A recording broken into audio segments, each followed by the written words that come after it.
TV!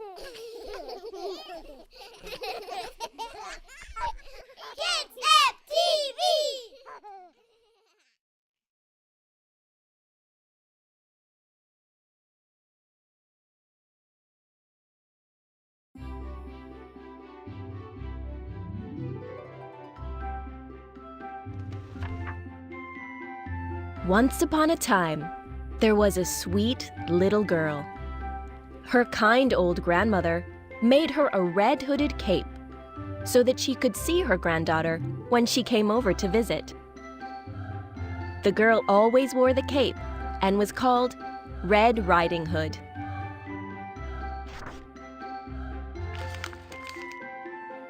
Let's help Red Riding Hood tidy her room. Put the clothes into the laundry basket and put the toys into the toy chest. Then put the red cape on Red Riding Hood.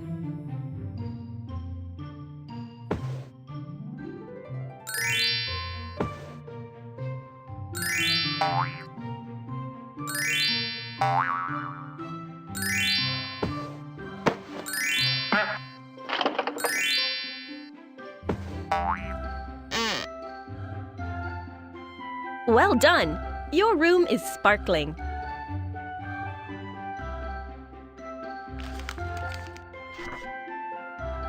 One morning, Red Riding Hood's mother said, "Grandmother has a terrible flu, and I'm too busy to leave home. Could you fill a basket with tasty things to make her better and take them to her cottage on the other side of the woods?" "I will fill a basket at once," said the little girl, always delighted to help.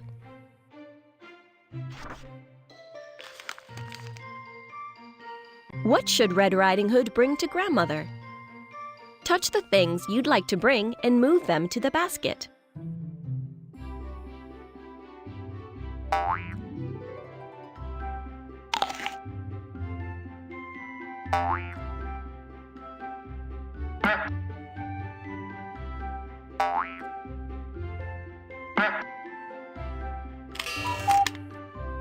Cuckoo, cuckoo! What a delightful basket! Time to go to Grandmother's.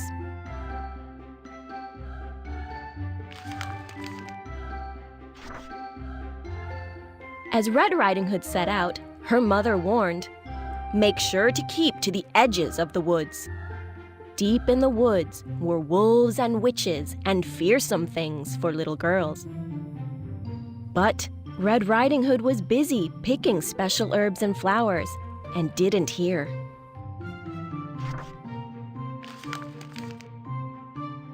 Help Red Riding Hood to find her way. Tap and hold the clouds to make it rain, and help grow some flowers along the path. When she can see the path, Red Riding Hood will be on her way.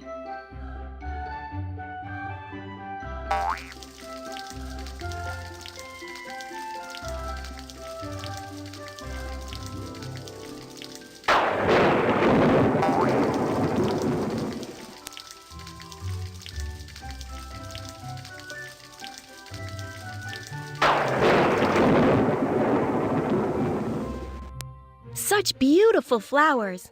Now I know I'm on the right track.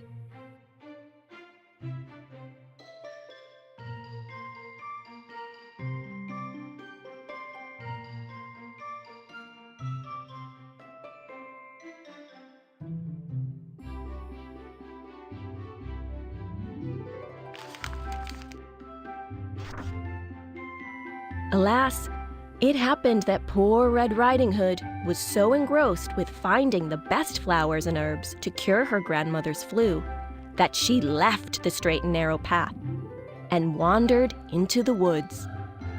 Deeper and deeper she went, humming a little tune, as she often did to keep herself company. Finally, a wolf in sheep's clothing came along, and Red Riding Hood looked up. "Hello, sheep," she said, always polite. "Hello, Red Riding Hood," smiled the wolf, thrilled that his disguise was working so well. "Where are you going on this bright autumn morning?" "Why," said the girl, who always told the truth, "I am bringing these things to Grandmother, who has a terrible flu." Her cottage is on the other side of the woods." "The white one with blue windows?" inquired the wolf sheepishly. "And a red door," Red Riding Hood replied. "Like your red cape," smirked the wolf, and suddenly he vanished. The wolf is racing to grandmother's cottage. Touch the signposts as they appear and count how many wolf miles he is running.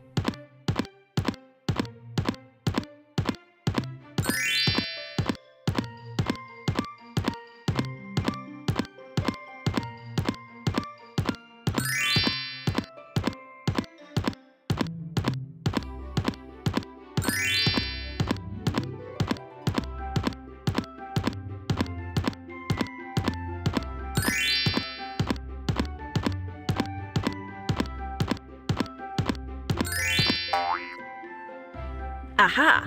Dinner time at grandmother's!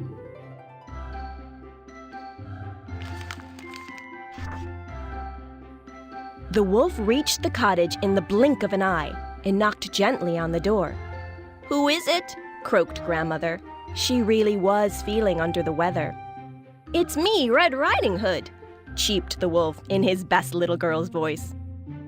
"The door's open," came the voice again. And indeed, the door opened when the wolf nudged it. In he charged and swallowed grandmother whole before she could even protest. Meanwhile, back in the woods, Red Riding Hood had lost her way, and a fearful feeling was growing in her stomach.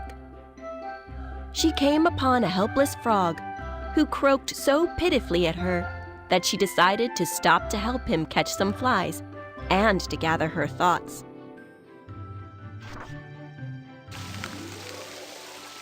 The pitiful frog looks hungry. Listen to him ribbit. Help him catch some flies by tapping him when a fly flies by. Watch what happens when he's full.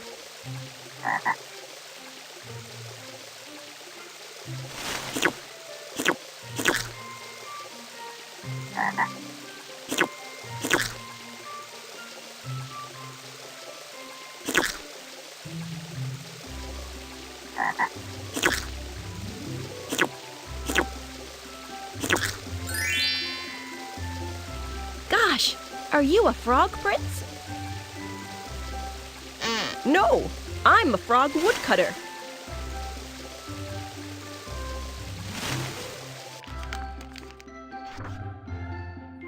Red Riding Hood was astonished when the frog transformed into a woodcutter.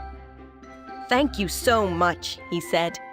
"The evil witch turned me into a frog because I accidentally cut down her magic tree. Whatever can I do to repay you? Can you direct me to grandmother's?"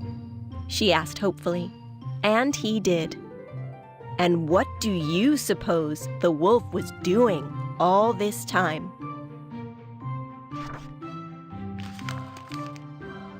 The wolf needs another disguise. Do you think grandmother's clothes would fit him?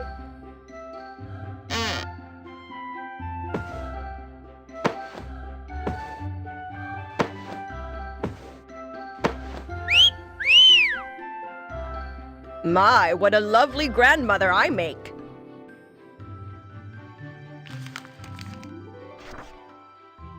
Red Riding Hood hurried to her grandmother's cottage. She had a funny feeling that all was not as it should be. The door was ajar, and the familiar scent of grandmother that normally wrapped itself around her had become dark and unfamiliar. She knocked on the door, even though it was open, because she never entered a room without knocking.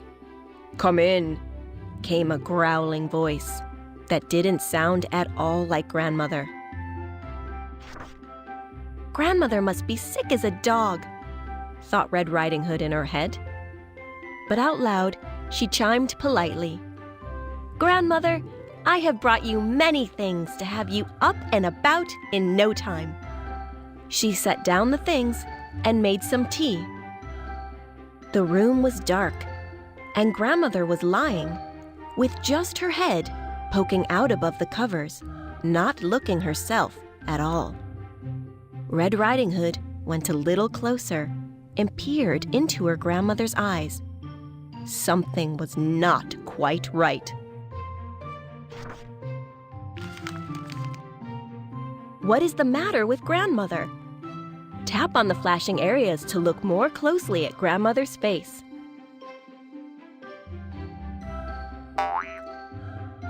Oh, Grandmother, what big eyes you have! All the better to see you with.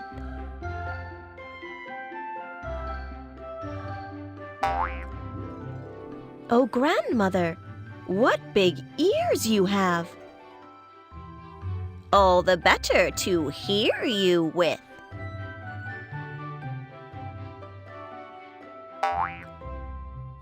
Oh, Grandmother, what big hands you have! All the better to hold you with.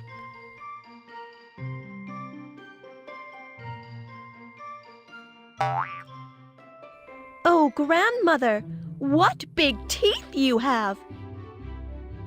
All the better to eat you with.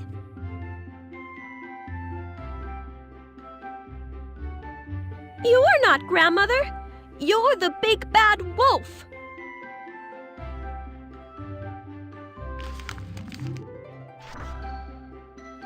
And the wolf swallowed Red Riding Hood in one fearsome gulp. Off in the woods, the frog-turned woodcutter chopped down his last tree of the day. He gathered some firewood for Red Riding Hood and her grandmother.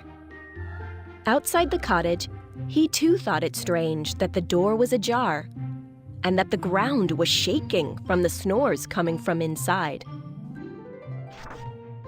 He tiptoed in and found Grandmother asleep in bed. But no!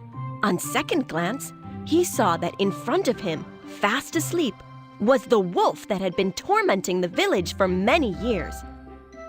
He was about to raise his axe when he heard a cry of help from the belly of the wolf. The wolf awoke and tried to escape. Help the woodcutter catch the wolf. Slide the running gizmo back and forth to help the woodcutter run faster.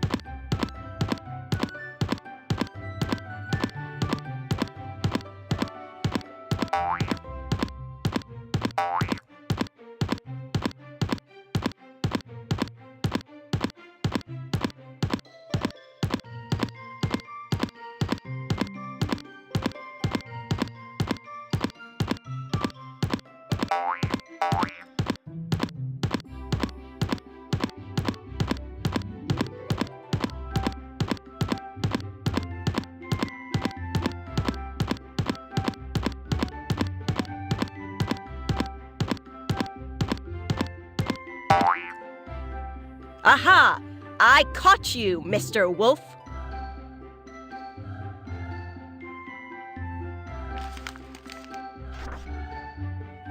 Having caught the wolf, the woodcutter fetched his scissors and snip, snip, snipped the wolf's belly. And can you guess what he found?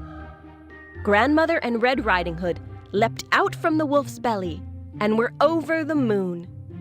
They helped the woodcutter to fill the wolf's belly with stones, and when he tried to run away, he fell down dead.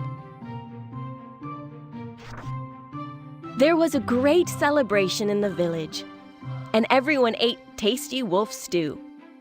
Grandmother made herself a wolfskin rug, as well as fashioning a new cape for Red Riding Hood to keep her warm in the winter.